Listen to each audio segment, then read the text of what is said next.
Hello. How are you? Hi, I'm good. How about you? I'm fine.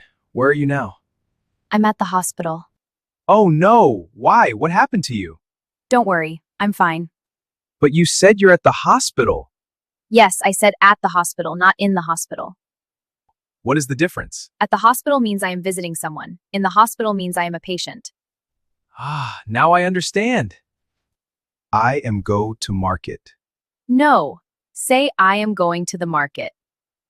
Oh, okay. I am going to the market yesterday. No, say I went to the market yesterday. English is very danger. No, say English is very difficult. My brain is finished. No, say my brain is tired. Okay. I speak Amharic now. Wait, that sentence is correct. I am very boring today. No, say I am very bored today. I am very bored today.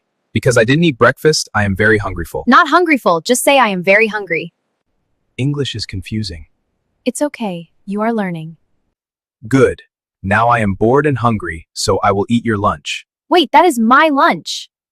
Relax, I am practicing English and eating. I am agree with you. Not I am agree, say I agree with you. I am listening music now. Small correction, say I am listening to music. Everyone are happy today. Not are, say everyone is happy. She go to school every day. Add ease, say she goes to school. I did a mistake. Not did, say I made a mistake. Many people say these wrong. Follow Brightface Academy for more English. Oh, I see.